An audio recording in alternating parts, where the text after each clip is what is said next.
morning. We're Maseches Tamid, Perek Aleph. We're going to be doing Mishnah Gimel, perhaps part of Mishnah Dalet today. And we are in the first avoda of the early day, the Trumas Hadeshen. A Kohen would be selected, as we discussed yesterday, from the base Av, which is a subcategory of the Mishmar, to take a shovel full of the coal, the burnt ash on the Mizbeach, and put it somewhere. We don't know exactly where yet, but we'll learn about that later in the Mishnah. Today's shir is Le'ili Nishmas Rachel Bas David, who passed away yesterday. That was the woman who Mrs. Schiffman was with during the night and during the day, and was with her when she passed away. She should be a Melitz Yosheb, a Klal Yisrael, Rachel Bas David. So we were in the middle of the work of the Trumas Hadeshen, the lifting up or the separation of some of the ash. We've already learned yesterday that the Kohanim slept in the Beis HaMoked, and that was a room that was partially in the Azorah and partially out of the Azorah. They couldn't sleep in the part that's the Azorah because that has Kedushas Azorah. We looked at the picture. There were either steps or little chambers in the wall where the elder Kohanim of the Beis Av would be able to sleep. The younger Kohanim would be sleeping on the floor, except for those Kohanim that were involved in the Shmirah, in the guarding at the Beis HaMoked. We learned the Maseches Midas and in the first Mishnah Maseches Tamid that the Kohanim guarded the Beis HaMikdash in 3 places. One of them was the Beis HaMoked. So in this Beis HaMoked, there were Kohanim, the elder Kohanim of the Beis Av, sleeping in chambers that were built into the wall, and the younger Kohanim was sleeping on the floor. The Beis HaMoked, as we saw in diagram 3, the Beis HaMoked is on the northern side of the Azorah. Right there in your diagram 3, that's the Beis HaMoked. It's a very large room. You can see part of it is outside the wall of the Azorah, part of it is inside the Azorah. The Kohanim would be sleeping in this part, the northern part of the Azorah. You couldn't sleep in the southern part of the Azorah because you can't even sit there unless you're a sign of the Davidic dynasty. And the Kohanim, as we mentioned, they're broken down into 24 groups. Every 24 weeks, they returned. They got 1-week shifts, and within the week shift, they were broken into 6 groups, according to some 7. We're going with the sheet of 6 subgroups in the group. And on the 7th day Shabbos, the whole group joined together to do the Avodah in the Beis HaMikdash on Shabbos. So today, for example, Wednesday, just to refresh our recollection to go further, Wednesday this week is called Mishmar Reuven. They're going to work this week in the Beis HaMikdash, and when the week is over, Shabbos afternoon, they're going to be done for the week, and they're going to come back 24 weeks later. Within this Mishmar, there are 6 Batei Avot. The Mishmar is broken down into 6 groups, and today is Wednesday. So today, the Wednesday subgroup of the Reuven group would come to the Beis HaMikdash last night, Tuesday night. They would sleep in the Beis HaMoked. They'd lock all the doors of the Har Habayis and the Azorah. Nobody goes in, nobody goes out. And we learned about the Mamuna, the person who was the 15 supervisors in the Beis HaMikdash. One of the 15 supervisors was the Mamuna on the Payis, the Mamuna on the Ladavi. And he would come to the door of the Beis HaMoked. He would come to the northern door of the Beis HaMoked, and you would gently knock on it, and they would open the door from the inside. And then they would begin the process of the Payis, the lottery. We learned yesterday that this could be done even in the middle of the night. In fact, Leil Yom Kippur, the Trumas Hadeshin was done at midnight. This is an unusual avoda that can be done at night. All avodas have to be done during the day. This started the avoda for the day. So the Kohen who felt, the Kohen, he came last night, he slept in the Beis Hamoked, and he decided he wants to be one of those that gets the chance to do the Trumas Hadeshin. He would wake up early, go down the steps in the Beis Hamoked. We looked at the picture yesterday. Go down the steps in the Beis Hamoked to a mikveh. He would be tovel. Knock on the northern door of the Beis Hamoked, and the supervisor of the lottery walks in and he says, who immersed himself, who was tovel in order to do the Trumas Hadeshin? And he would see how many people are there. It would be 10 or 15 that woke up early and immersed in the mikveh, and he would shout out a number, 50, 60, whatever the number was. It was a number much larger than the number of Kohanim he saw. He would take off the hat from one of the Kohanim. The Kohanim were dressed in there. Those that were interested in Trumas Hadeshin, they were already dressed in their big day kahuna, which we'll get to in a moment. And he took off the hat from one of them, and there he knew that's where he started the count from. They would all put out a finger, and the lottery supervisor would then begin counting from the person whose hat he took off. If he got confused what number he's up to, he would just start counting again. How does he know where to start from so that the process is fair? He starts from the person that doesn't have his hat on. And so he counts 1, 2, 3, 4, 5, and he goes round and round till he gets to 60 or 64, and that's the person who was Zocher to Trumas Hadeshin. Now here, I mentioned just now that the Kohen, the Kohanim who wanted to join into the lottery would have immersed in the mikveh and would be dressed in their big day kahuna. They did not sleep in their big day kahuna. A Kohen's not permitted to sleep in his big day kahuna. And that can be for any number of reasons. So he immersed in the mikveh, put on his big day kahuna. The Rambam Shita is that the Kohanim, for purposes of Trumas Hadeshin, a Kohen that wanted to do this avoda, take a shovel load of ash off the mizbeach in the morning, did not wear his regular 4 garments of Kohen Hedyot. He wore a lower quality 4 begadim. In other words, you have the 4 garments of a Kohen Hedyot. They're made out of fine white linen. If you wanted to do Trumas Hadeshin, you had 4 garments of a cheaper version of the linen. And this cheaper version of the linen is the one you would wear for Trumas Hadeshin. That's the Rambam Shita. Why? The Rambam says he gets this from another halacha that has to do with Hotzos Hadeshin, which we're not going to discuss. We're discussing Trumas Hadeshin. We're not talking about Hotzos Hadeshin, a different mitzvah. But the Rambam gets this rule from Hotzos Hadeshin, and he says that the Gemara says there's a concept of a beged shebishel kedeira l'rabbi lo yimzai kais l'rabbi. A servant, he wears his clothing, he's working in the kitchen, he's cooking, and when he's cooking the meal for the king, he spills some soup on his clothing, gets some tomato sauce on his clothing, gets some mustard on his clothing, some wine spills on the clothing, and his clothing is all stained up. The servant, when he's finished cooking, he doesn't now go to the king with his stained up clothing and bring the meal to him. Changes his clothing to more respectable clothing when he wants to appear before the king. So, beged shebishel kidei l'rabbi, the clothing in which you cooked a pot for your king, you don't go out and serve the king with wine in the same stained clothing. And so the Rambam, by analogizing Hotzos Hadeshin to our Trumas Hadeshin, he says, look, this Kohen is going to go up on the Mizbeach. He's going to take a shovel and take off ash from the Mizbeach. We know what ash does. It's black, it's gray, it gets your fingers dirty, it gets your clothing dirty.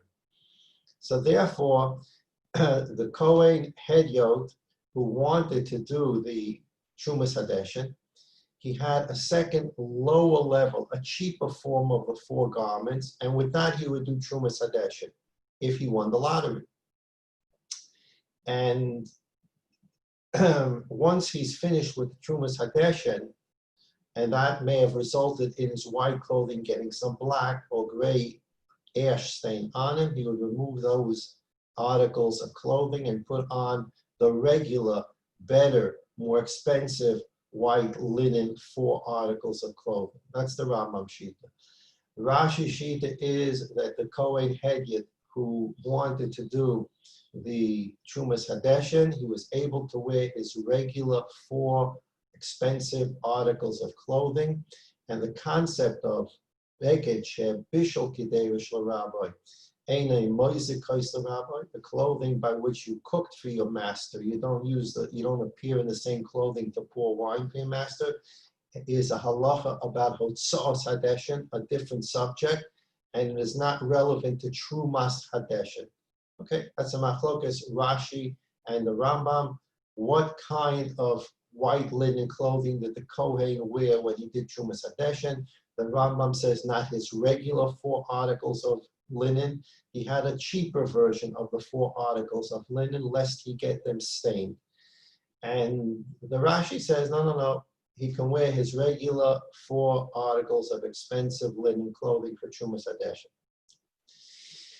So the Kohanim are in the Beis Hamokeh, the ones that wanted to get up early to be eligible for the lottery. They got up early, they immersed in the mikveh, they came back up to the Beis Hamokeh. They're wearing, according to the Rambam, a cheaper version of the 4 garments. According to Rashi, they're wearing their regular 4 garments. The supervisor over the lottery is now inside. He knocked on the northern door of the Beis Hamokeh. He's inside. He took off someone's hat. He drew a number, 50, 60, 52, whatever it is, takes off someone's hat, starts counting from him, and gets to 52, 65, whatever, and he says, you won the pious. That's basically what we learned yesterday. We said we'd come back today to discuss this whole concept of the pious, the lottery. Originally in the Beis HaMikdash, there were 3 lotteries. There's a lot of Kohanim that want to do a certain amount of avoda. How do you split up the avoda? So if you think about, for a moment, these Kohanim are coming back once every 24 weeks. That's number 1. So the opportunity for a Kohen to do avoda is limited to once every 24 weeks. On top of that, it's further limited, because the Kohen in Reuven Beis Av, he's going to be part of one of 6 subgroups. So his chance of doing avoda is going to be 1 day during the week, once in 24 weeks. So there's a group of Kohanim on a particular day. Today's Wednesday. They came into the Beis Hamokeh last night. They went to sleep. They woke up this morning. A group of them want to do Trumas Hadeshin. How do we decide who does the Trumas Hadeshin? How do we decide who does the rest of the avoda for today? So originally in the Beis HaMikdash, there were 3 lotteries, and we'll learn about those 3 lotteries as the Masechta proceeds. Masechta Tamid will discuss each of the lotteries and what the lotteries were for. But there were 3 of them. Initially, Trumas Hadeshin was not done by a lottery. Initially, the supervisor was, the person would knock on the door, they would open the door, and he would say who immersed in the mikveh. Certain amount of people immersed in the mikveh, then they would then open, going back to diagram 3 in the Beis Hamokeh, they would open the southern door of the Beis Hamokeh, which is now going into the Azorah, and there would be a race. Anybody who wants to do Trumas Hadeshin, get ready, get on your mark, get set, go. And they would start running towards the rim. They got to the rim, they would run up the rim. And without getting technical, whoever won the race was the one that was going to do the Trumas Hadeshin. The Mishnah in Yuma On Daf Chav Beis, it's the beginning of the second parak in Yuma. The Mishnah says, Barishona, originally, Kol Misha wrote Salitrum es HaMizbeach Torah. This is not in the handout. You have a reading from a Mishnah in the Gemara. Barishona, Kol Misha wrote Salitrum et HaMizbeach Torah. Originally, if a Kohen decided to get up that early in the morning, whenever it was, we talked yesterday about how early it can be, the Mamuna would knock on the door a little before or a little after Kriyas HaGever, and Gever may have meant the rooster, Gever may have meant the Mamuna who came knocking on the door, not the pious, the lot every Mamuna, but there was a knock on the door. Gabini Cruz, the man's name was Gabini, and he was the announcer, and he would knock on the door and he would say, everybody wake up. So a little before that announcement, or a little before the rooster, or a little after the announcement, or a little after the rooster, would be Trumas Hadeshin time. It was very early in the morning. So originally, if a Kohen was that interested in Trumas Hadeshin, to have that privilege, so he would wake up early in the morning, and he'd go do the Trumas Hadeshin. Uvizman Shema Reuben, the Mishnah says in Yoma, Uvizman Shema Reuben, when there were a lot of Kohanim who wanted to do it, Rotzin va'olim bakevesh, they would run towards the ram. Kol hakodem es chaveira ba'a ba'amos zocher. The one who got within 4 amos of the top of the Mizbeach, he won. The first person that got, the first Kohen that got to within 4 amos of the top of the Mizbeach, he won the race. But what happens if 2 of them, they ended in a dead heat? Nobody got there first. They ended up getting there at the same time. So the supervisor in charge of this process, then he would do a lot of it. So the Mishnah continues and says, we mentioned this yesterday, there was an incident where 2 Kohanim were actually running up the ramp in a dead heat. V'rotzen v'olim bakevesh, v'dachaf echa mehem es chaveiroi, and one of them saw that it's a dead heat, and he really wanted to do the Trumas Hadeshin. V'dachaf echa mehem es chaveiroi, and one of these 2 Kohanim gave a little push to the other one. What does a push mean? He's going to fall off the ramp. The ramp is pretty high up. He pushed his friend, the Kohen. Remember, these are Kohanim that are in the same Mishmar. Not only are they in the same Mishmar, they're in the same base Av. Right? It's Wednesday, and only Wednesday Kohanim can be eligible to do the Wednesday Trumas Hadeshin. So there are 2 of them in the same Mishmar, in the same base Av. They're very good acquaintances. And one of them desperately wants to do the Trumas Hadeshin, and he's in a dead heat with his buddy. So he gives his buddy a little shtup. He falls off the ram, v'nishbra ragla, and his leg breaks. V'kivan shiro beis and shaboli de sakana. When Beis Din realized that this is becoming dangerous, hiskinu shlo yutomin es hamizbech ela b'payis. They made a takana that Trumas Hadeshin will also be done by a lottery. So in addition to the other 3 lotteries that occurred during the day, this became the 4th lottery because of a dangerous situation. And the Mishnah concludes, Arba Payosas Hayusham.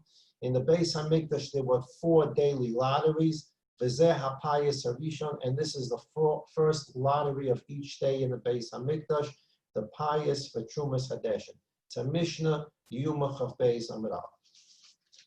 The Gemara then elucidates further in Yuma Chav Gimel Amid Aleph. The Gemara, I'm reading you the Gemara Chav Gimel Amid Aleph. Gemara tells us another story. Tana Rabbana. We just learned a story about one Kohen pushing his buddy off the ramp and ended up breaking his leg. Tana Rabbana. Ma'isa b'shnei Kohanim shayu shneim shavim v'rotzin v'olam bakevesh kodem echa mehem l'toch 4 amos shel chaveiroi. The next words are pashut, hard to read. Notel sakin v'tokaloi believer. This is a different story. The 2 Kohanim, the buddies, are running up the ramp. And unlike the first story where A gives a little shtup to B, pushes him off the ramp and causes his leg to break, A takes a knife and stabs his buddy in the chest so that he can do Trumas Hadeshin. Can you imagine such a thing happening in the Beis Hamikdash? A Kohen takes a knife in the Beis Hamikdash, on the ramp of the Mizbeach, stabs his buddy so that he can do Trumas Hadeshin. Now, what kind of mitzvah is that? Let's leave alone the story that you give a shtuk to someone else, and he ends up falling off the ramp, you break his leg. And now you say, oh, Baruch Hashem, I'm going to do the Trumas Hadeshin. What kind of mitzvah is that? Why do people think that's a mitzvah? Here you have a story where some kohen stabs his buddy in the mishmer in the base of, in the chest, so that he can do Trumas Hadeshin. Now, what kind of mitzvah is that?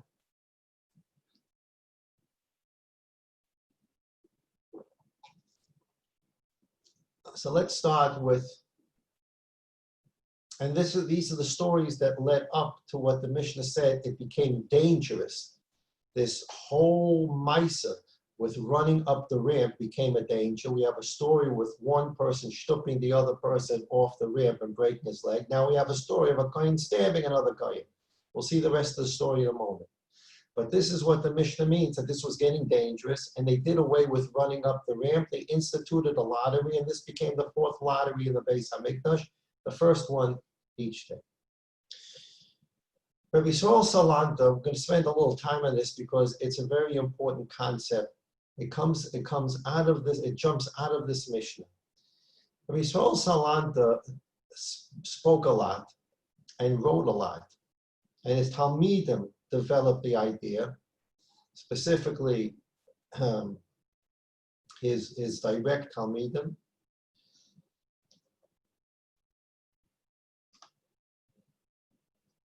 There's something called a fruma Yetzer Hara. It's the Yetzer Hara. He doesn't come to you in your imagination as a drunken bum on the street telling you to do something horrible. He comes to you, he's dressed like an Alter Yid, with a long white beard, with payas, dressed like a chashuva person, and he has some ideas for you. And his usual mantra is, it's L'Shem Shamayim. You have to be very careful of L'Shem Shamayim. Just follow me for a few minutes. The Risol Santa said there's something called a fruma Yetzer Hara. He's a very fruma Yetzer Hara. And he gives an example. So somebody needs to get to a shir. The shir is scheduled to start at 9 o'clock in the morning. And the person wants to make sure he's there on time. He hears the very first word of the shir. And maybe he even wants to make sure he gets a seat up front so he can hear clearly and he can see the Maggid shir clearly. Allah gute maises. He wants to see the Maggid shir. He wants to hear the Maggid shir. He wants to sit up front. And he wants to make sure he's there on time. He's running down the street to get to the Beis Medrash, all for good reasons. I want to hear it. I want to see him. I want to be in the front row. And as he's running down the street, there are a couple of people in front of him that are blocking his way. So he gives a little shtup to a person because he has to get to shir. And it's okay. But you gave a little shtup to another yid, it's okay.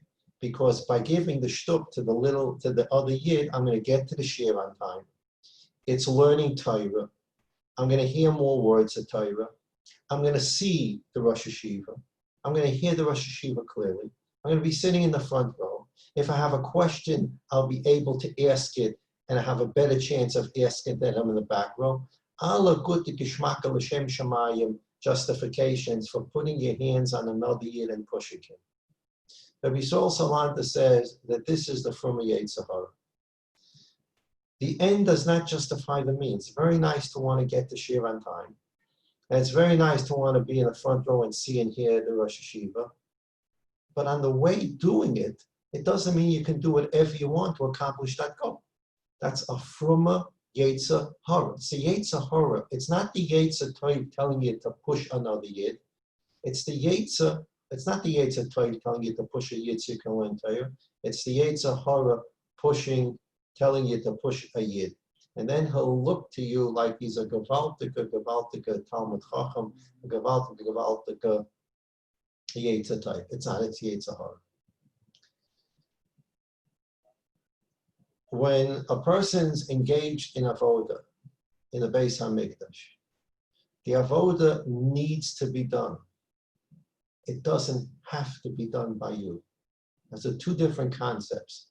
The avoda in the Beis Hamikdash for God needs to be done. You're not the last kohen on planet Earth that has to do it. There are other kohanim that can accomplish it as well.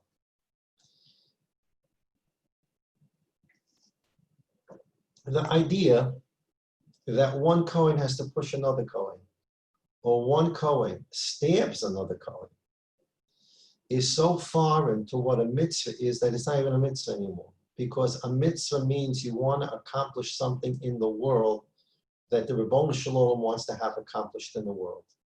Now, there are certain things that you need to do. It's your tachlis. And there are certain things that someone else is tachlis. But if you have to stamp someone to get it done, or you have to push someone to get it done, it means the whole thing has lost its value. The Maharal in Chumash Bereshis asks a kasha.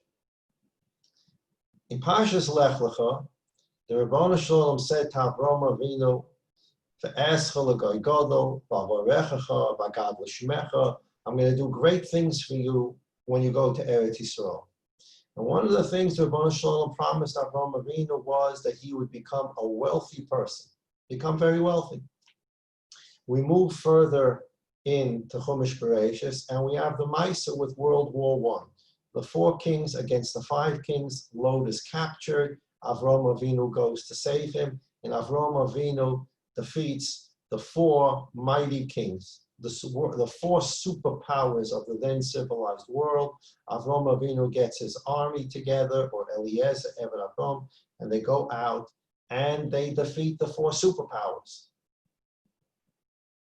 After the defeat of 4 superpowers, Avraham Avinu is with Shem ben Noach, and the king of Sodom is there. Melchizedek Melech Sholem is Shem ben Noach. They meet in Yerushalayim, and the king of Sodom is there. And the king of Sodom makes an offer to Avraham Avinu. He says, Avraham Avinu, you saved everyone. All the booty belongs to you. Just give me back my citizens of Sodom so that I can be the king of Sodom. Give me back my people. I'll rebuild my city.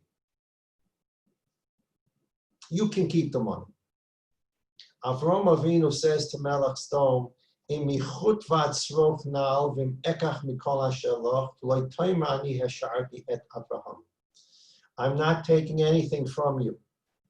Imichut v'atzrof nal. I'm not taking a string, and I'm not taking a shoelace. I'm not taking anything from you, because I don't want you to say that you made Avraham wealthy.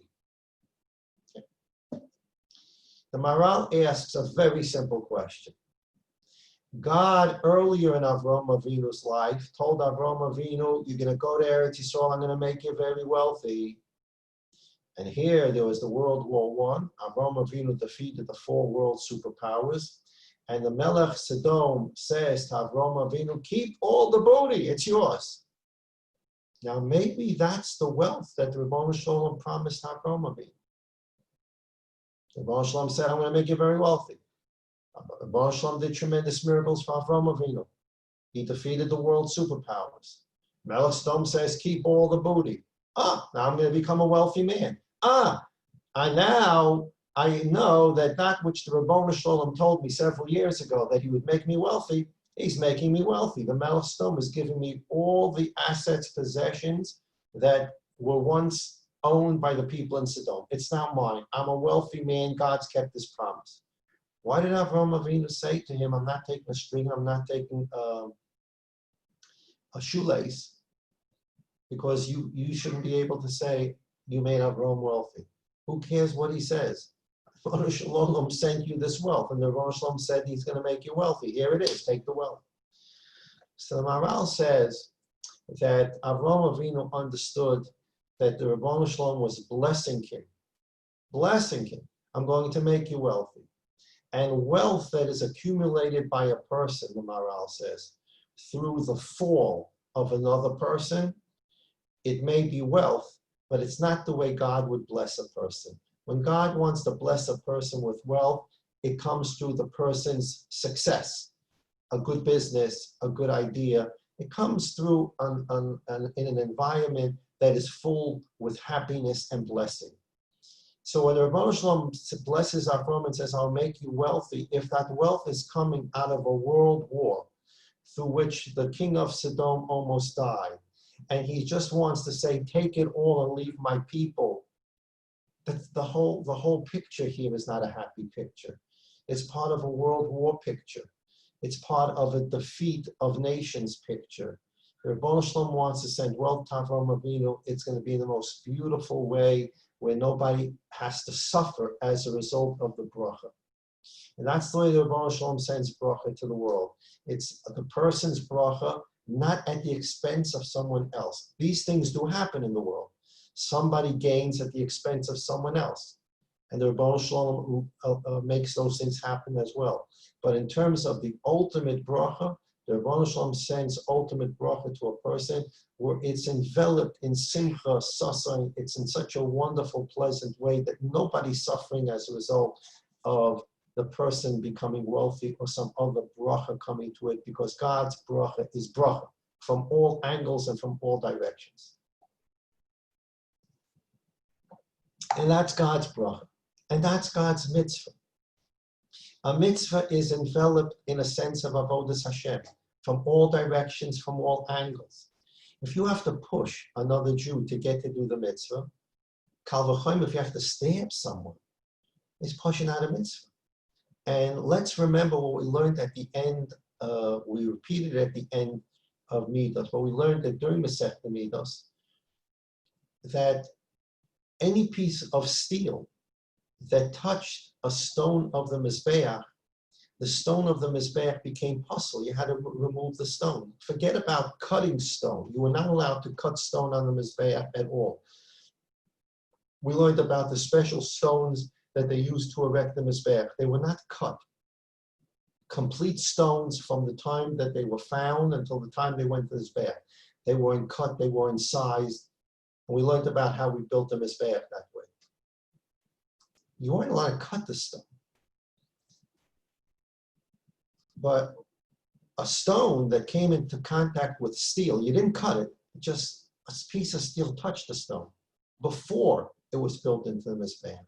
Or after the Mizbeach is built, someone takes a piece of steel and touches a stone on the Mizbeach, that piece of stone has to be removed, a new stone has to be put in. Why? So we learned then, because the Mizbeach is there, Lasa Shalom. The whole purpose of the Mizbeach is to make peace between the Jewish people and God, where a person can come into the Beis HaMikdash and bring a korban, either to atone for a sin or draw himself closer to the Rebbeinu Shalom. And that's the point, to draw yourself closer to Rebbeinu Shalom. On the other hand, the Mishnah says steel was created as a war implement.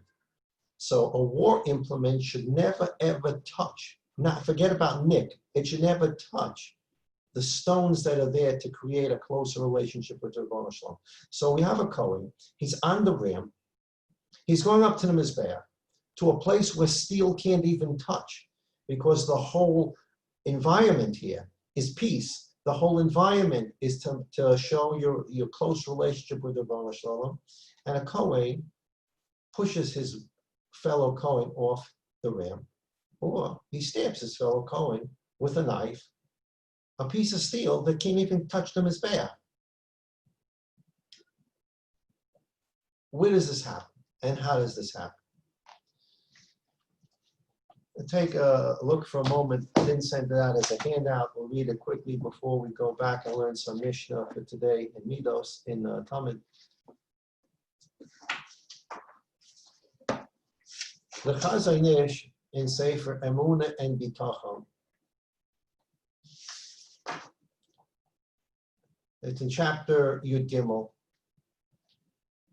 The Chazon Ish, I'm going to read it from the English version. He tells the following, whether it's I believe he's using it as a mashal to something he discussed earlier. The context is not important for us right now in what he's discussing. It's the story and the idea of the story. And the Chazon Ish says as follows. The story is told of a good person who invited a guest to eat in his house on Shabbos.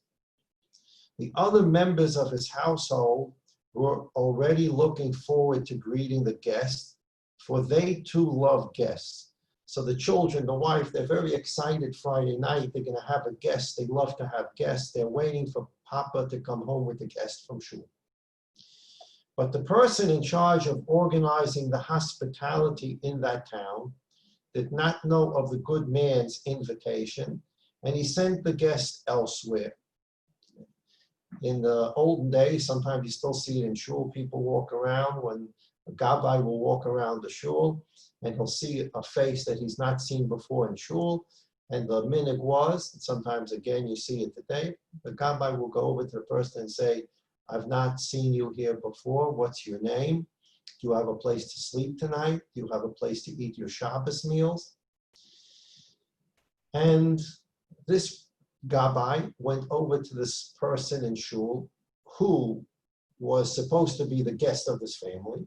But the gabbai went over to this person in shul and said, you have a place to eat. Let me put you up with this and this person. And apparently this guest doesn't know that he's been set up already at this house, or he thinks that the gabbai is directing him to that house. Whatever the story is, this guest ends up in another house. And the guest was sent elsewhere. So when the good man went home from shul on Friday night, he did not find his guest, and he came home without the guest. When the man arrived home, the family realized that they would have no guest, and they were very upset. But the good man, the father of the family, told them that a guest is not a piece of merchandise to be traded. And the father said, my only concern is that the person will have his needs taken care of, and he'll have his Shabbos meals. It makes no difference to me if he receives his meals from me or he receives his meals from someone else. The only thing of concern is that this person has meals. That's the story. And the Chazon Ish continues. This is not the way of ordinary people. This story is about a very special person. He's teaching his children what a mitzvah means. The mitzvah in this case is not I have to feed the person. Mitzvah is there's a person that doesn't have a meal for Shabbos. He ended up in someone else's house. What do you want me to do? You want me to go investigate what house he's in, schlep him out of that house, bring him to our house and make sure he eats our soup and kugel because we want to do the mitzvah, and the soup and kugel at the other place should not be eaten because it's our mitzvah. A mitzvah in this kind of situation means a yid needs a meal. Okay, he ended up in someone else's house. Baruch Hashem, the yid has a meal. And the Chazon Ish says this is an Oyven Hashem, but this is not the way of ordinary people. This is not the way of ordinary people. If a person likes to do good deeds, he will not necessarily avoid jealousy and may not be happy when he sees others doing his desired good deeds. Sometimes people want the dafka, I want to do this mitzvah. It's my mitzvah. Why are you taking away my mitzvah? The people, sometimes there are certain mitzvahs that you understand, it's your tachlis to do this particular mitzvah. Yachaliyah could be, could not be. But in this kind of situation, the goal is that a yid should eat. It could be my house, it could be someone else's house. But when a person starts getting jealous and says, I don't want him eating there, I want him eating by me, because I want the mitzvah of Achnasas Orchen, then you don't understand the mitzvah of Achnasas Orchen. Achnasas Orchen means to make sure people are taken care of. They have a roof over their heads, and they have food to eat. That's Achnosas Orchan. Baruch Hashem, you wanted to do it, and Baruch Hashem, you see that it's taken care of. Baruch Hashem, everybody's taken care of. Doesn't have to be. That's the Chazon Ish. The idea that in the morning when Trumas Hadeshin is being done and there's a lottery, and someone else may get to do it other than you, and I need to push him off the ramp, or I need to chas v'shalom even stab him because I need to do the Trumas Hadeshin. I need to do it, not him, is the first stage of Sinas Chinam. The story that I read to you about the stabbing occurred in the second Beis Hamikdash. And the Gemara continues to detail the story. I'll just read you a few more lines.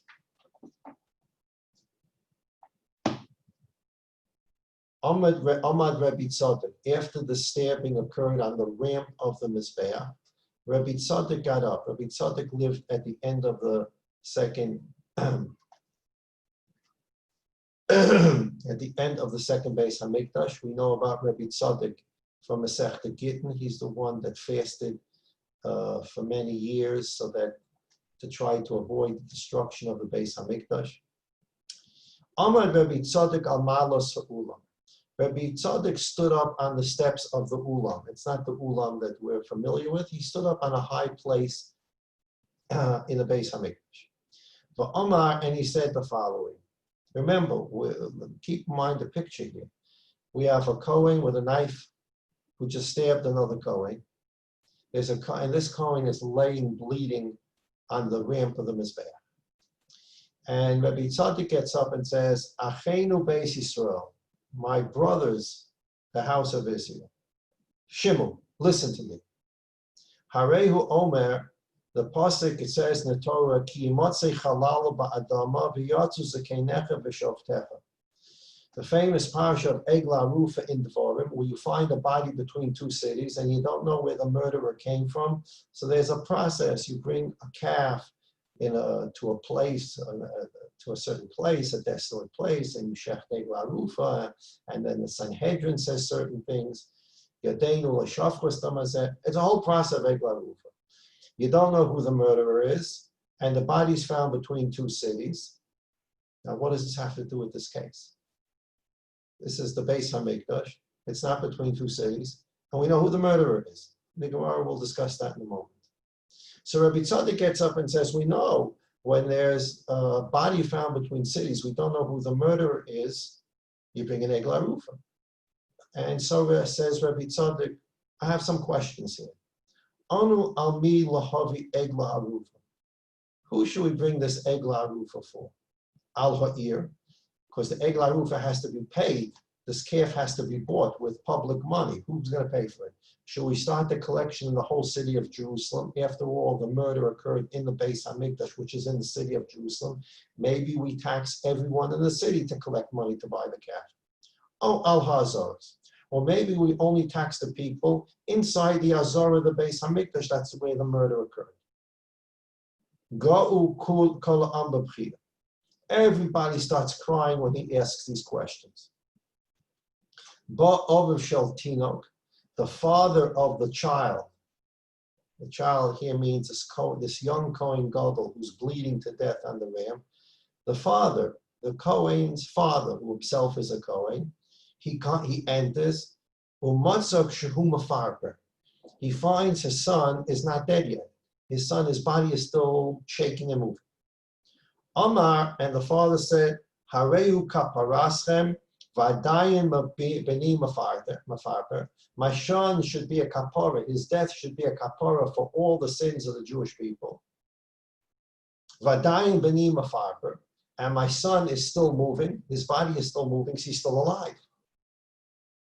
Baruch Hashem, the father says, the knife which was used to stab him is not Tamid, because if my son had died, we're not going to get into all the halachas of Tumas Mes, but if the knife went in him and the knife killed him, the knife became Tamid. The knife, he stabbed him, He removed the knife, the other Kohen. My son is still alive, and the knife is not Tamid. This is, right? There's no word for this beyond perplexing. I don't know what the word is. The young Kohen's father is worried about whether the knife became tummy or not. And that's also a discussion in the Gemara. The Gemara says that murder became so rampant in those times that it wasn't a big deal. The people, again, this is the Fruma Yetzer Hara. They're not that worried about the murder that just occurred. But the question becomes, is the knife tummy? This is the Fruma Yetzer Hara on steroids. There's a murder in front of you. Yeah, it's okay. But is the knife tummy? Let's open up a Shulchan Aruch and find out if the knife is tummy. But there's a murder. Okay. There's plenty of murders that happen every day. But I need to know if the knife is tummy. So Gemara goes through a discussion about what Rebbe Tzadok meant. There's no Egla Rufa Shaila here. It's not between two cities, and we know who the murderer is. The Gemara says that Rebbe Tzadok got up on these steps and brought up this subject just to emphasize how serious murder is, that even when we don't know who the murderer is and we don't know what city he came from, there still needs to be a kapora. And here we know who the murderer is, that it happened in the Beis HaMikdash. How can we tolerate such a thing? And that's why the Gemara says, Go kulam b'pchiyah. He caused everybody to cry by talking about Egla Rufa and emphasizing how serious murder is in an environment where people are saying, yeah, murder. Oh, but the knife is the knife, Tamid. Now that seems very extreme. In our own lives, I believe that many of us can come up with very similar stories. It may not be the story of a murder, but it will be the story where we've lost our sense of priorities, where there's a story where a glaring important issue needs to be addressed, and instead what's being addressed is the little water that's spilled on the floor. And we understand that when you see or hear such a story or confronted by such a story, we say, what a messed up sense of priorities. 1 second, there's a bigger issue in this story. So these are all gradations. These are all levels. Messing up priorities can get to the point where, yeah, I know he's bleeding to death on the floor, but is the knife coming? That's an extreme. But there's a lesson in the story where we hear things, we see things, we're confronted by things, and we're just not focused on the real issue.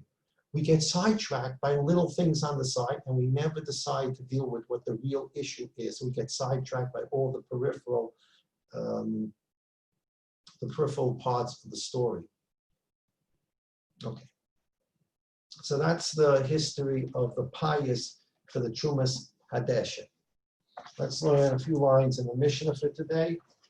We're continuing with the Trumas Hadesha. The Mishnayos were ordered for everyone through Michael Rose. I spoke to Michael this morning. Hopefully, Neda will have the Mishnayos Monday. If not Monday, it will be Tuesday. In the meantime, I will continue scanning what is necessary to be scanned, and Yaakov and Heath will do their unbelievable work of distributing the scans until we have the Mishnayos delivered. Okay, so we're on page 6 of Masechta Tamid Mishnah Gimel. Where are we holding right now? We're going now to Tamid diagram 2, which was sent to you yesterday or the day before yesterday. Here is your Beis HaMoked. The supervisor of the lottery is already inside the Beis HaMoked. He's done the lottery in the Beis HaMoked, according to the Rambam, however they got there, he did it in the Lishkat HaGazit, but we're going to keep to the Beis HaMoked, Lishkat Beis HaMoked. The lottery is done in here. And now the Mishnah says, Noteles HaMafkeach, the supervisor of the pious took the key, Upasak es HaPishposh, and he opened the little door. We need to get into the Azorah, because somebody just won the lottery. right? He did the lottery in the Beis Hamoked. He did 62 and he counted the fingers and number 62 won. He's going to do the Trumas Hadeshim. Trumas Hadeshim means he's going to go to the Mizbeach over here. He's going to go up the ramp. He's going to take a shovel load of ash and he's going to put it somewhere. We don't know yet where. We don't know where as yet, but he's got to get to here. The only way to get to there is to open the southern door of the Beis Hamoked, the southern door meaning the door of the Beis Hamoked into the Azara. But he's not going to open the big door. Every door in the Beis Hamikdash, as you recall, review of Maseches Tamid, every door in the Beis Hamikdash, every entrance to the Har HaBayis was 20 amas high and 10 amas wide, except, fill in the blank, okay, except for the opening to the Ulam. The opening to the Ulam was twice the size. The opening to the Ulam was 40 amas high, 20 amas wide. So if you want to go back to your diagram 2 of Tamid, the rectangular building, the Ulam, the opening to the Ulam is 40 amas high, 20 amas wide. That is the exception. All other openings to the Har HaBayis, all other openings in the Beis Hamikdash are half the size, 20 high, 10 wide. But when the Kohen, who's going to do the Trumas Hadeshim, is going to leave the Beis Hamoked and go to the Mizbech, they don't open the big door, the 20 by 10 door.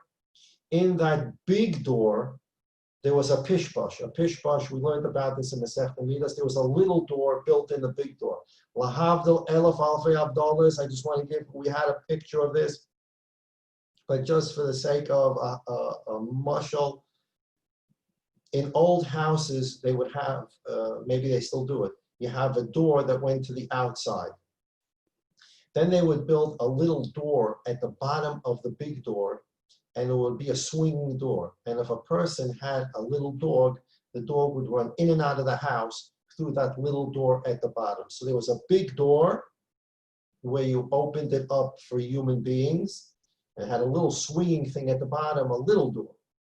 So here, Lahavdil Elef Alfei Abdolas, the Beis Hamoked on the southern side, going into the Azara, has a door 20 high, 10 wide. They did not open that door at this point. Tell you why in a second. They opened the little door in that big door, and that's where the Kohen who won the lottery entered the Azara to get to the Mizbeach to do the Trumas Hadeshim. Why didn't they open the big door? Because no doors were opened in the Beis Hamikdash to begin the service until this door right here, the Heichel. Remember we learned about the Heichel? Ulam, rectangular structure. You walk through the Ulam, and then we had doors to the Heichel. In the Heichel, the menorah, southern wall, Shulchan, northern wall, Mizbeach for incense in the middle, partition in the back, and the Kodesh Kadoshim with the Oren. This is the Heichel. The doors of the Heichel were 20 high, 10 wide. We learned about different sheetas about how those doors were built, but they're 20 by 10.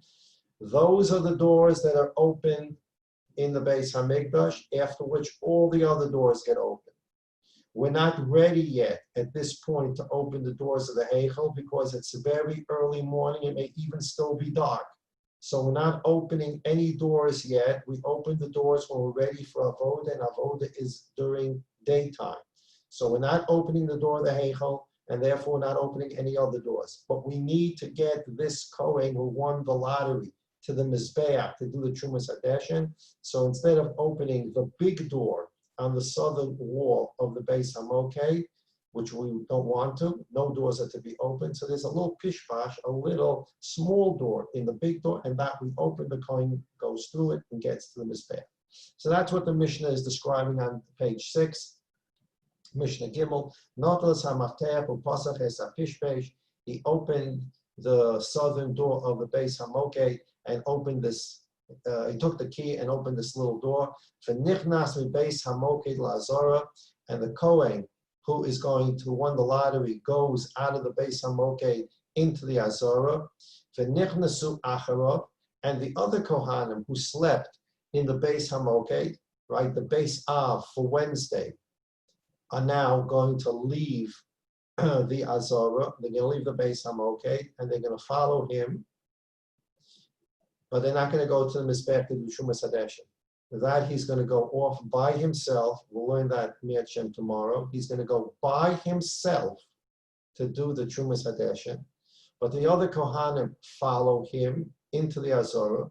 Ushte avuka shel or biyodam. They have two torches. They're going to break into two groups, and each group is going to have a torch. L'nechlaku l'shtei kidos. They broke into two groups. Elu holchem b'achzadra derech hamizrach. One group went through an achsadra, like a hallway, towards the east. Ve'elu holchem. I'm turning now to page.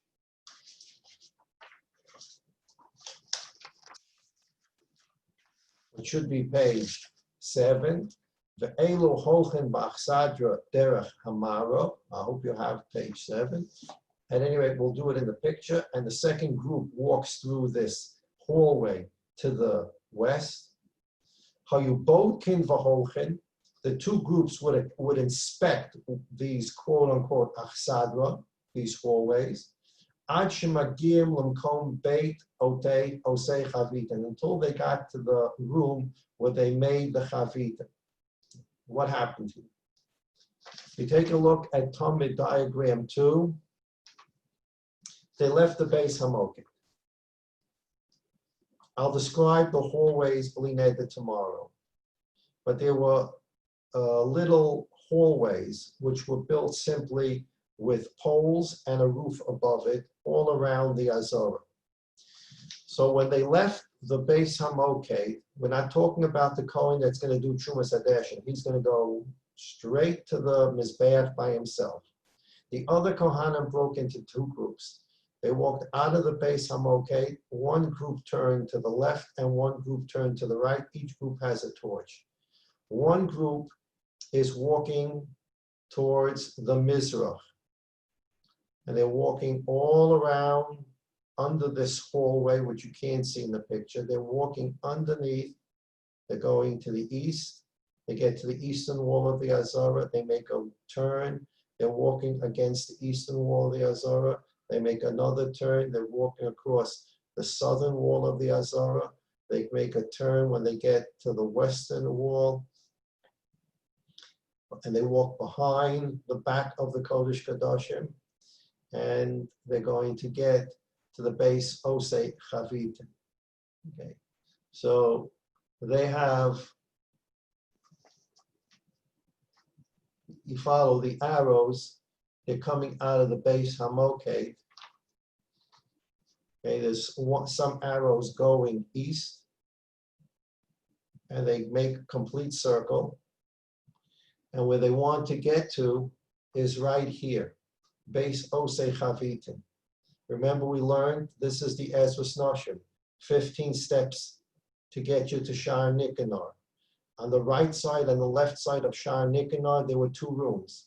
The right side was a room called Lishkat Pinchas Hamalbish. That was the room where the Kohanim stored their clothing. And on the left side, there was Lishkat Osei Chavitim. It was the room in which they prepared the 12 special chalos that the Kohen Gadol, only the Kohen Gadol, brought 12 chalos every day on the Mizbeach, 6 in the morning, 6 in the afternoon. That's called the minchas, the flour offering of chavitin, and it was made like a chavita, sort of like in a fry pan. It's not the kind of chalos that we imagine Shabbos.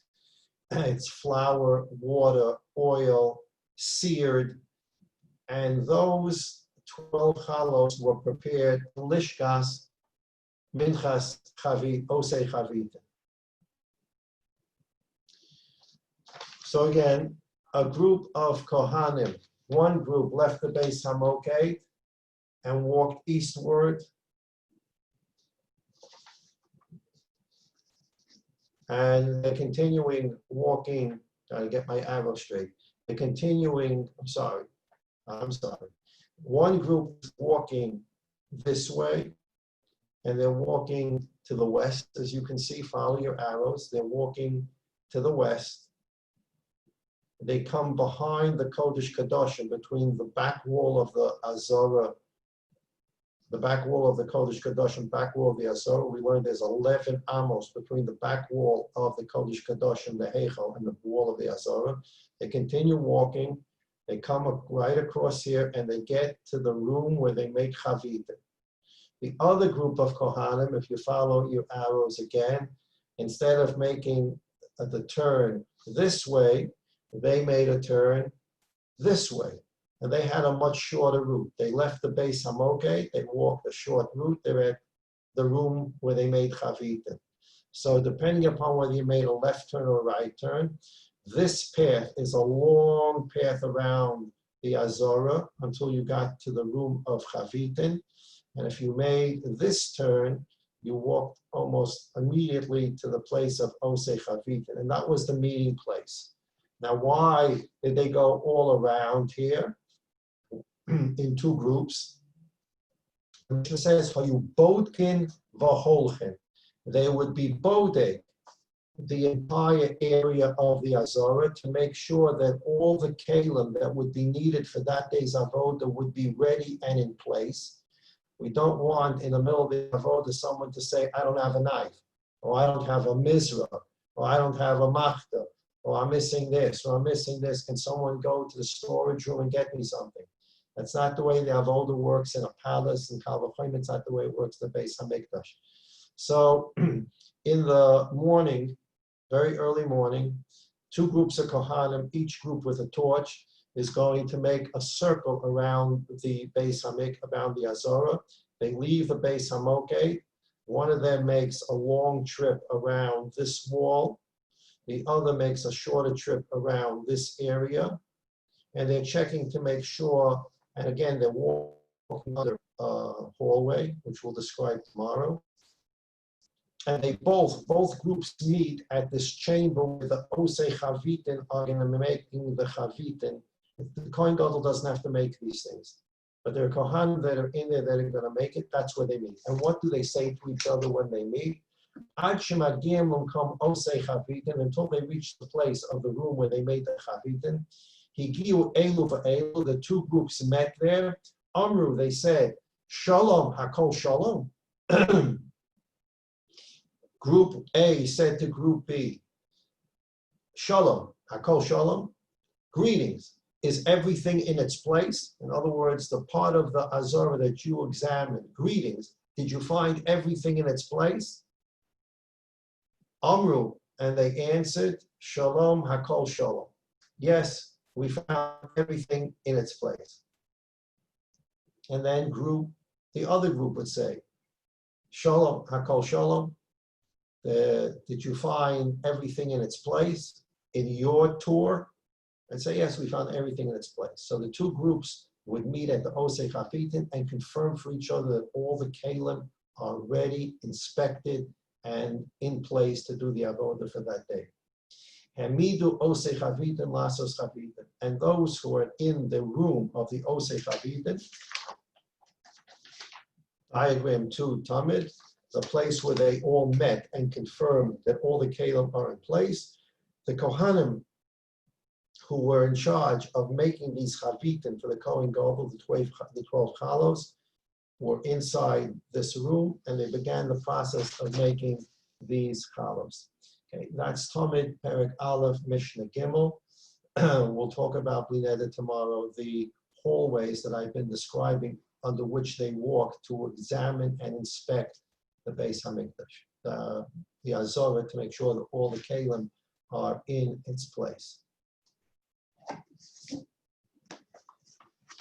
Take a look for a few moments, minutes. Well, you just, I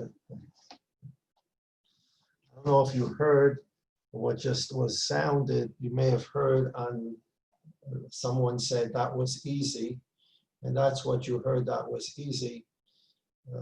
Where did you hear it from? I didn't say it. It's something that I purchased many years ago, many years ago at Office Depot when I was in America. I leave it on my desk, and when you push it, that was easy. It says that was easy, and by mistake, a safer fell on it, and it said that was easy. And I keep it on my desk to remind myself all the time when I think that things are getting too difficult, that in fact, Rebbe Shalom can help out and make it easy. So yes, that was easy.